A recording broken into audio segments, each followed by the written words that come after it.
പത്തനംതിട്ട തിരുവല്ല കുറ്റൂരിൽ കൈക്കുഞ്ഞിനെ ഉപേക്ഷിച്ച നിലയിൽ കണ്ടെത്തി. റെയിൽവേ ക്രോസിന് സമീപമുള്ള വീടിനോട് ചേർന്ന ഒരു ചായക്കടയിൽ ഉപേക്ഷിച്ച നിലയിലാണ് കുഞ്ഞിനെ കണ്ടത്. കട തുറക്കാനായിട്ട് ലൈറ്റ് ഇട്ട് കഴിഞ്ഞപ്പോഴത്തേന് കൊച്ചിൻ്റെ ഒരു ചെറിയ കരച്ചിൽ കേട്ടോട്ട് ഞാൻ നോക്കുമ്പോൾ ഒരു കുഞ്ഞ്, പൊടിക്കുഞ്ഞ്. എനിക്ക് പേടി, ഞാൻ ഓടി എൻ്റെ ഭാര്യയെ കൂടെ വിളിച്ചു. ആരാ എന്താ എപ്പോഴാണെന്ന് നമ്മൾ അറിഞ്ഞു. ഞാൻ 5 മണി ആകുമ്പോഴാണ് ഇത് സാധാരണ തുറക്കാറ്. ചേട്ടനെ രാവിലെ ചായ ഇടാനായിട്ട് തട്ടുകടയിൽ ചായ ഇടാനായിട്ട് എഴുന്നേറ്റപ്പം തട്ടുകടയുടെ വാതുക്കലായിട്ട് ഒരു പൊടി കുഞ്ഞിനെ കണ്ടു, കരയുന്ന കുഞ്ഞിനെ കണ്ടു. അപ്പം ചേട്ടൻ എന്നെ വിളിച്ചു, ഞാനും വന്ന് കണ്ടു. അതിൻ്റെ വല്ലാത്ത തണുത്ത് വിറയ്ക്കുന്നുണ്ടായിരുന്നു ആ കുഞ്ഞ്. പിന്നെ പെട്ടെന്ന് തന്നെ ഞങ്ങളൊരു തുണി അതിൻ്റെ ദേഹത്തിട്ടു.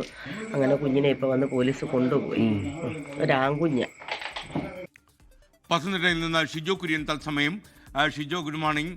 കൂടുതൽ വിവരങ്ങൾ എന്താണ്? ഈ കുഞ്ഞിനെ ഇപ്പോൾ പോലീസ് സ്റ്റേഷനിലാക്കിയിട്ടുണ്ട്, അത് കഴിഞ്ഞാൽ എങ്ങോട്ട് കൊണ്ടുപോകും?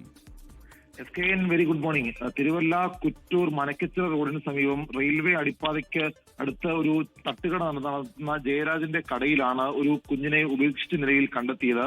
ഇന്ന് പുലർച്ചെ 5 മണിയോടുകൂടി ജയരാജൻ ഈ തട്ടുകട തുറക്കാൻ വേണ്ടി എത്തിയപ്പോഴാണ് ഒരു കുഞ്ഞ് കടയുടെ വാതിലിന് സമീപം കിടക്കുന്നത് കണ്ടത്. കുഞ്ഞിന്റെ കരച്ചിൽ കേട്ടാണ് ജയരാജൻ ഈ സമീപത്തേക്ക് ഓടിയെത്തിയത്. പുലർച്ചെ 5 മണിയോടുകൂടിയാണ് സംഭവം. എന്തായാലും തിരുവല്ല പോലീസിനെ വിവരം അറിയിക്കുകയും തിരുവല്ല പോലീസ് സ്ഥലത്തെത്തി ഈ കുഞ്ഞിനെ ഇപ്പോൾ തിരുവല്ല താലൂക്ക് ആശുപത്രിയിലേക്ക് മാറ്റുകയും ചെയ്തിട്ടുണ്ട്.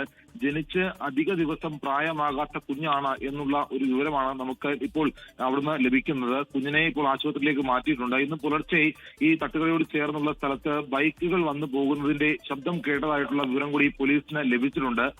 ഒരു യമഹ ബൈക്ക് ഈ തട്ടുകടയ്ക്ക് സമീപം വന്നു പോകുന്നത് CCTV ദൃശ്യങ്ങളിലും പോലീസിന് ശേഖരിക്കാൻ കഴിഞ്ഞിട്ടുണ്ട്. അങ്ങനെ ബൈക്കിലെത്തിയ ആരെങ്കിലും ആണോ ഈ കുഞ്ഞിനെ തട്ടുകടയിൽ ഉപേക്ഷിച്ച് മടങ്ങിയത് എന്നുള്ള ഒരു അന്വേഷണം കേന്ദ്രീകരിച്ചാണ് പോലീസ് ഇപ്പോൾ ഈ കുഞ്ഞിനെ ഉപേക്ഷിച്ച ആരാണെന്ന് കണ്ടെത്താൻ വേണ്ടി അന്വേഷണം നടത്തുന്നത്. ജയരാജൻ കട തുറക്കാൻ വേണ്ടി വരുമ്പോൾ കുഞ്ഞിന്റെ കരച്ചിൽ കേൾക്കുന്നു.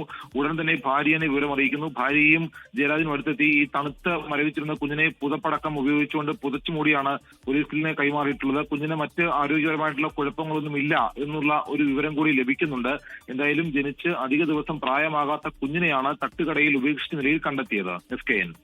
ഷിജോ കുര്യനാണ് വിവരങ്ങൾ നൽകിയത്. ലോകത്തെവിടെയായാലും ഏത് സമയത്തും 24 വാർത്തകളും ഓഗ്മെന്റഡ് റിയാലിറ്റി പാക്കേജുകളും എക്സ്പ്ലെയിനറുകളും വിശദമായി കാണാൻ ഞങ്ങളുടെ YouTube ചാനൽ നിങ്ങൾക്ക് സബ്സ്ക്രൈബ് ചെയ്യാം.